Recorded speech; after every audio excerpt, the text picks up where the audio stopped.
A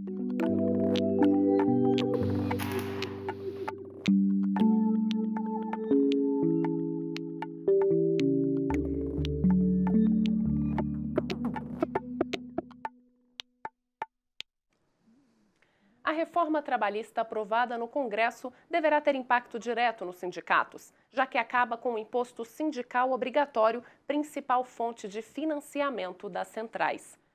O Novos Tempos está no ar e o assunto é o futuro dos sindicatos no Brasil. Metrô parado. Quem nunca ouviu falar ou sofreu na pele com a paralisação do sistema metroviário? Pois é, o impacto que tem o tamanho da força de mobilização dos metroviários. Mobilização sempre organizada pelo sindicato, que há quase 30 anos representa os 1.100 filiados. Nesses 30 anos, nós sempre lutamos pelos direitos da nossa categoria, pela nossa classe, por absurdos cometidos às vezes pela empresa, por falta de assistência, para a expansão do metrô de Belo Horizonte, que é muito importante, para a expansão do ramal do Barreiro, que só aí beneficia mais de 100 mil pessoas. Mas com a aprovação da reforma trabalhista que inclui o fim do imposto sindical obrigatório, a atuação externa do Sindicato dos Metroviários por busca de direitos passou a depender de uma atuação interna mais intensa em busca de recursos. Isso vai implicar, de um modo geral, tanto no nosso sindicato aqui quanto nos demais sindicatos do Brasil, uma reestruturação do movimento sindical, né? Então vão ter que ser repensados até nas próprias estruturas, digamos, nos próprios gastos do sindicato, né? Mas, por outro lado, isso também vai obrigar os sindicatos, né, a fazer uma coisa que a gente faz aqui e já estamos intensificando até mais, que é um trabalho de base. Então, agora você vai ter que os sindicatos, né, a exemplo nosso aqui, vai ter que se aproximar mais à base para conquistar exatamente o trabalhador. O Sinjus, sindicato que representa os servidores da Justiça de Segunda Instância de Minas Gerais, também vem criando estratégias para lidar com esse desafio. Como defensor da democracia, todas as decisões tomadas pelo órgão são discutidas em assembleia. Nesta assembleia, os presentes e também a direção dos sindicatos apresentam propostas, fazem o debate, as pessoas se inscrevem, colocam seu ponto de vista, fazem as suas críticas, elogiam a atuação do sindicato e apresentam propostas. Hoje a gente pode propor paralisações, greves, protestos, atuações na mídia. Para a diretoria, o fim do imposto sindical obriga os sindicatos a pensar em estratégias para fidelizar os trabalhadores, o que não é ruim. O sindicato tem que criar, na minha avaliação, ter com mais frequências que a gente chama de ambiente de sociabilidade, por exemplo. As assembleias do sindicato não podem ser uma coisa chata, tem que ter outras atividades nessas assembleias.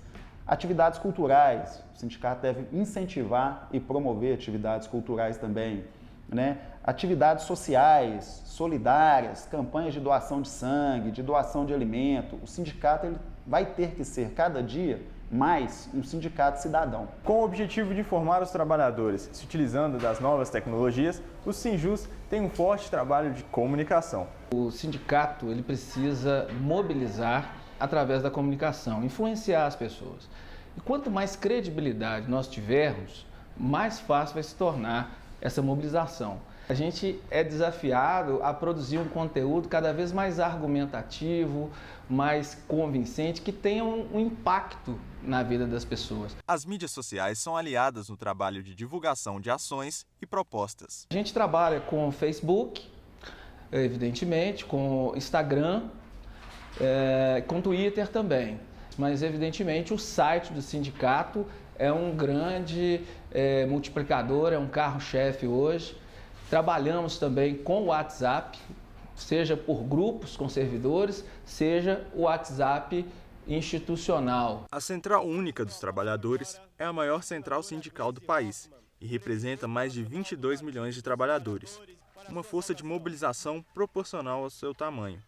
Segundo o secretário-geral da entidade em Minas Gerais, o principal problema da adoção de medidas como o fim do imposto sindical é o momento em que a medida foi estabelecida. No momento que a gente tem um grande retrocesso no Brasil com a questão trabalhista se precisaria ter um reforço maior dos sindicatos nessa luta para poder contrapor o que está vindo pelo governo, né?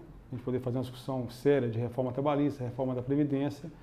O governo vem com essa retirada desse recurso dos sindicatos. Para ele, o Congresso Nacional deveria ter consultado a população antes de efetivar a medida. Se há necessidade de uma reforma, vamos discutir mais ampla essa reforma, tanto trabalhista como previdenciária, como reforma política, tem que ser uma discussão mais ampla, o povo tem que participar disso. A gente tem que fazer um plebiscito com o povo, um referendo popular com o povo, para saber o que o povo está pensando disso tudo. Não vir de forma arbitrária, colocada aí pelos patrões que estão lá no Congresso, em cima dos trabalhadores. Preocupadas com a perda de recursos, as principais centrais negociam com o governo Temer a criação de uma contribuição obrigatória.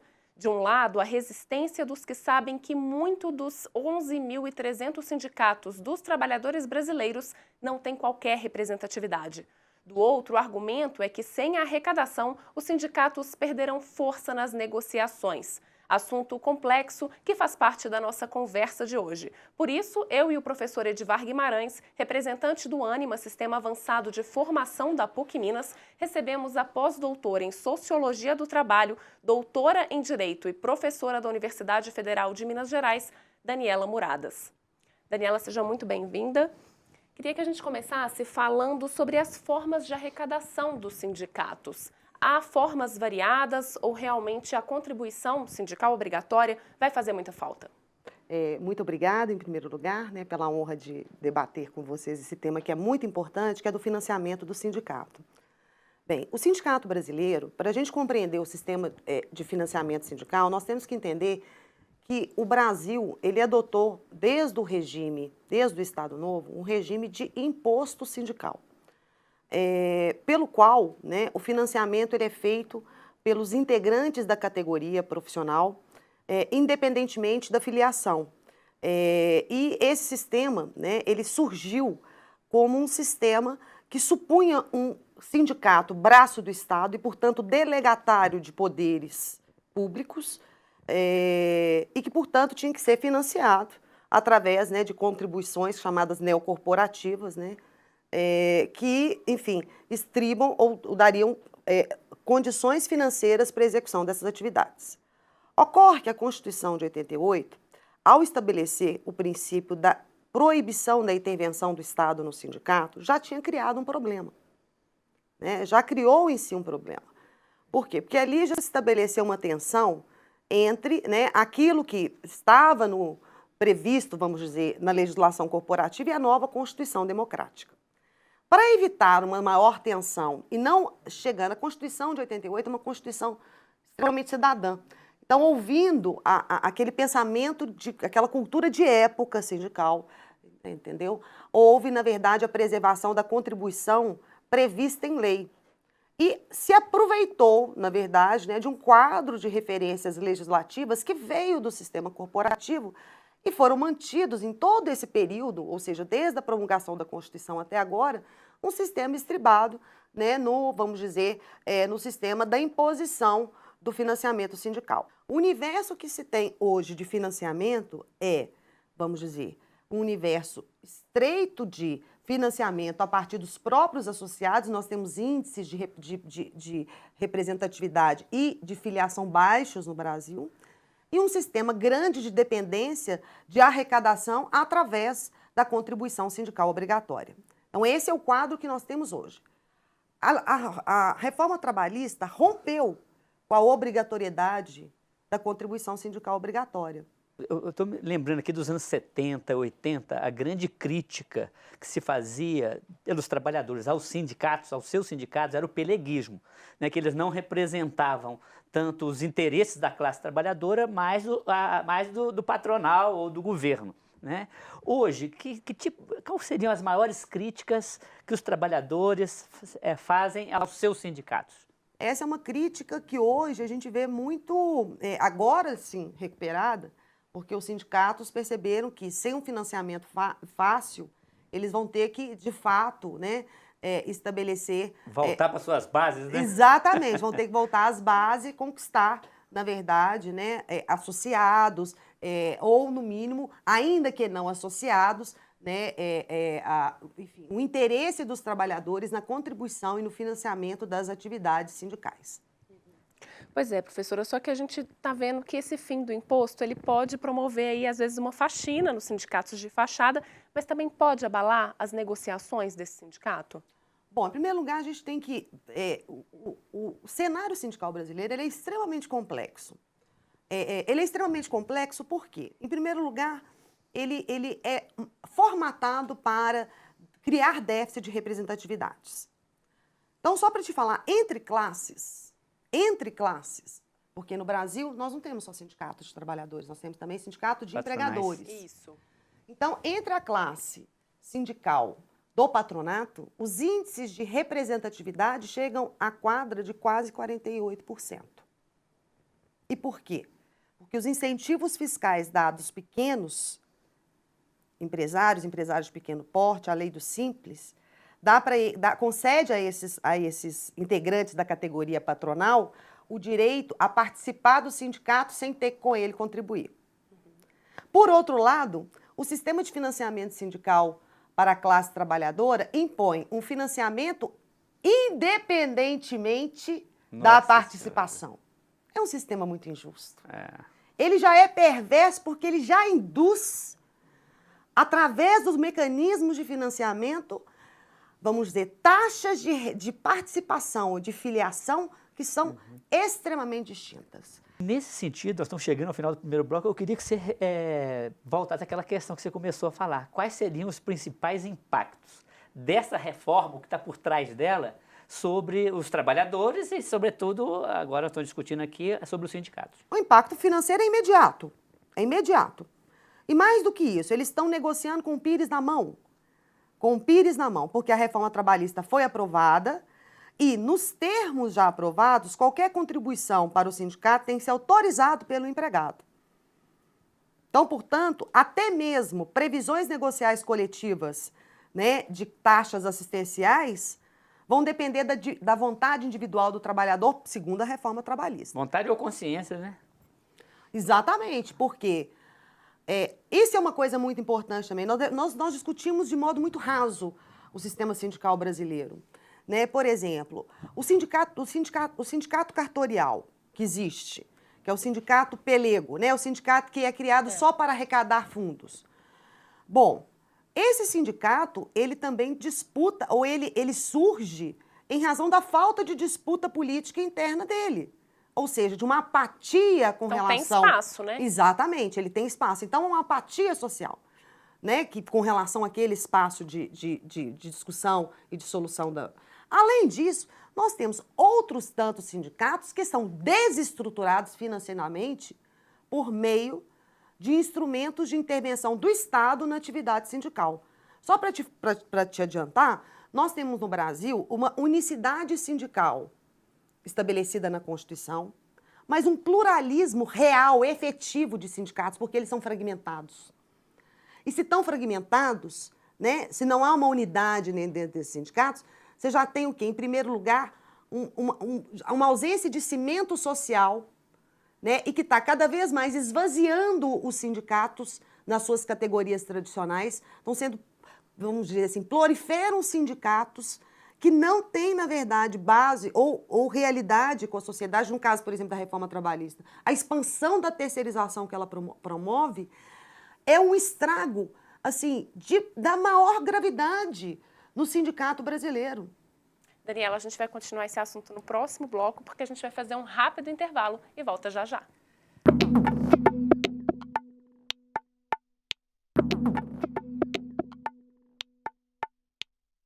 O volume de imposto sindical recolhido referente a 2016 somou 3 bilhões e meio de reais. Os sindicatos recebem 60% desses recursos.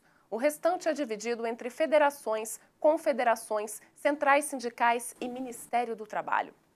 Estamos de volta com o Novos Tempos e a nossa conversa é sobre os impactos do fim da contribuição sindical obrigatória. A democracia precisa do sindicato? Como fica a liberdade individual com relação à escolha da contribuição nesse contexto? O sindicato, a gente tem que apoiar eles. Ô, rapaz, eu sou contra. Eu não mexo com esse pessoal do sindicato, entendeu? Eu acho que tem, né? Tem várias vantagens, né? Quando você, por exemplo, sair do emprego. Aí você tem onde correr atrás, né? Eu, por exemplo, eu pago o sindicato, né?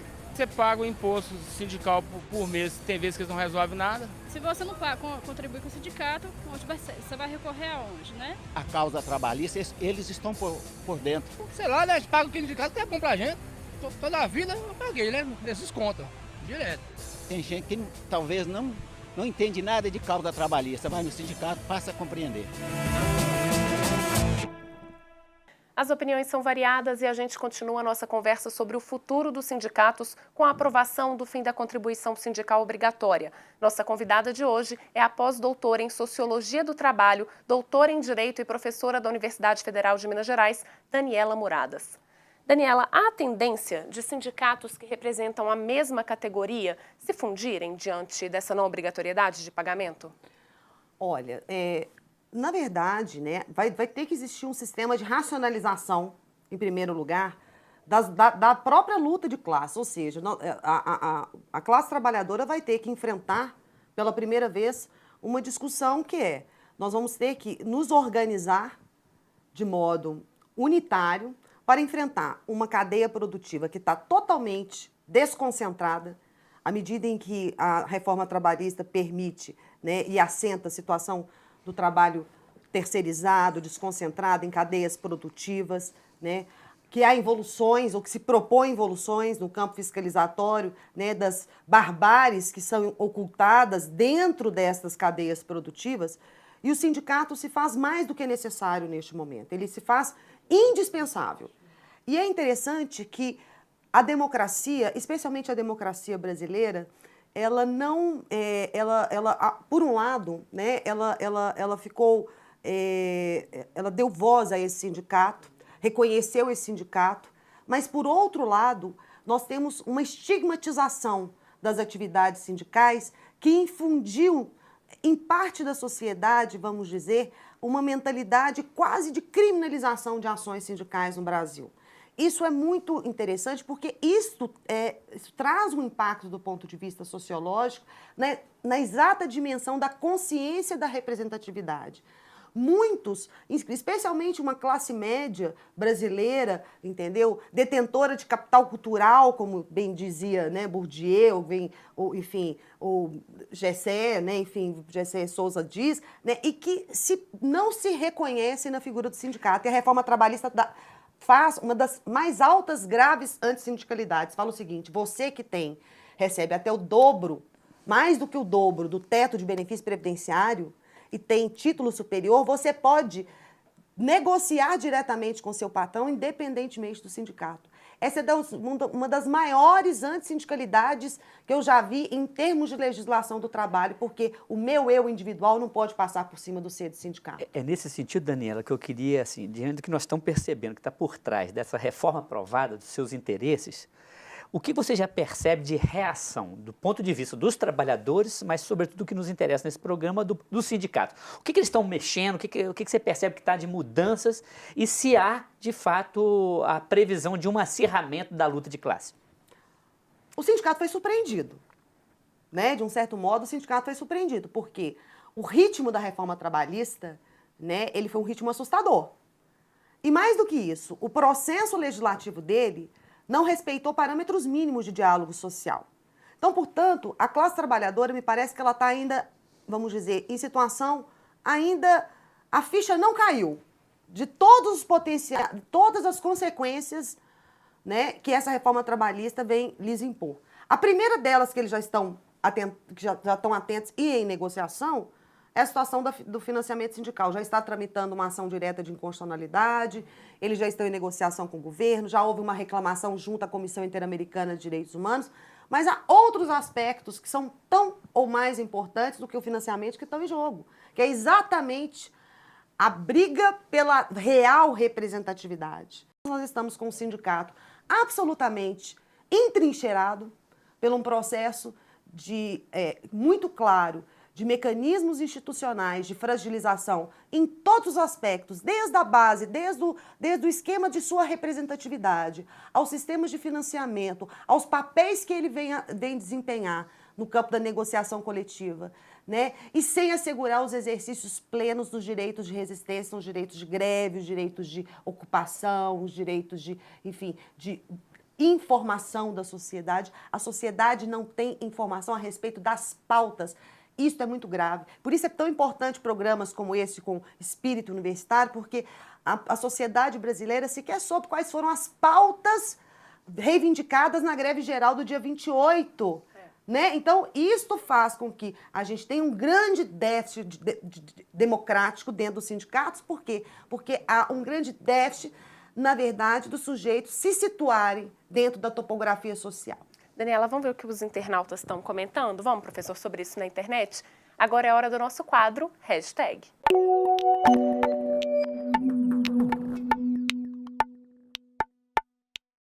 Os sindicatos brasileiros são importantes, mas é preciso entender que não é burocratizando os serviços que eles lutam pelos trabalhadores. Próximo comentário, militância e politicagem sindical têm que acabar. Mas o que será dos trabalhadores sem a força dos sindicatos? Sem reajustes, sem direitos? No Brasil, os sindicatos hoje são verdadeiros sovietes patrocinados pelo suor do trabalhador e a serviço de grupos políticos.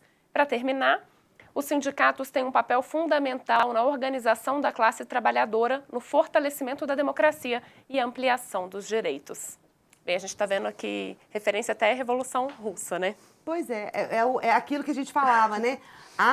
Houve uma longa e sórdida campanha de estigmatização da atividade sindical no Brasil, né, por meio da não evidência de pautas, por meio, né, de interditos proibitórios, de, enfim, ações de Estado mesmo, proibindo as manifestações. Perceba assim pelos hashtags, que não há uma clareza do trabalhador, da sua consciência política, em relação que a luta sindical também é uma luta política. Então há uma confusão, às vezes, deles, a questão da aproximação de sindicatos e partidos. Como é que você vê essa relação e o que precisa mudar? Bom, nós não temos dúvida que, enfim, a atividade sindical, ela vem, no caso, por exemplo, no caso brasileiro, ela veio ladeada, né? Não vamos falar que ela é ladeada por ideários políticos, alguns institucionalizados em partidos políticos. E há certas confluências, né? Então, nós vamos ver tendências dentro da atividade sindical, às vezes ombreando, ou vamos dizer assim, que se escoram, na verdade, a atividade político-partidária. No entanto, eu chamo a atenção que essa relação, ela não pode ser também negada.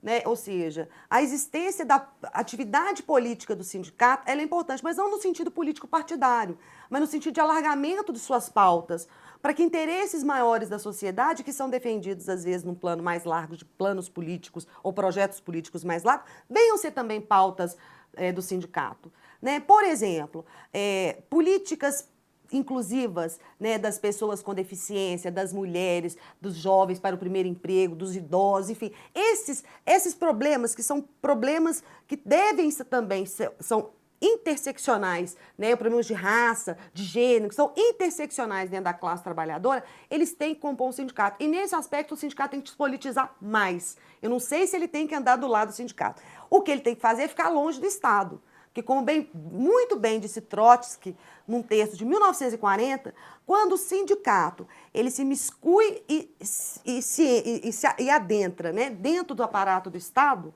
ele, na verdade, ele se enfraquece, porque ele tem que ser um corpo intermediário. Ô Daniela, eu queria continuar essa conversa, esse assunto é super importante, mas o nosso programa está chegando ao fim e agradecemos muito a sua presença e colaboração nessa discussão tão necessária na nossa sociedade atual. Obrigada, Daniela. Eu que agradeço muito. Foi um enorme prazer trabalhar com vocês, debater aqui na TV PUC. Para nós também. Os sindicatos surgiram fundamentalmente para representar os interesses da classe trabalhadora explorada. Diante do forte poder patronal, quase sempre opressor, trata-se, portanto, de uma luta sociopolítica de classe. Aqui não podemos ser ingênuos. Não há igualdade de forças em negociações entre patrões e trabalhadores. Como diz o ditado, a corda arrebenta sempre do lado mais fraco. Para além das críticas que devemos fazer aos sindicatos, para aperfeiçoá-los, não podemos esquecer que sem eles a classe trabalhadora fica extremamente vulnerável diante dos que detêm o poder econômico com a sua sede insaciável por lucros cada vez maiores e com menores custos. No programa de hoje, refletimos sobre os graves impactos dessa reforma trabalhista aprovada no Congresso para o atual modelo sindical. Procuramos conhecer alternativas e analisar novas possibilidades. Bom, por hoje é só, fiquem com Deus e até o próximo programa. Aline. Obrigada, professor. O Novos Tempos é uma parceria da PUC TV Minas com o Ânima, Sistema Avançado de Formação da PUC Minas. A gente volta na semana que vem. Até lá!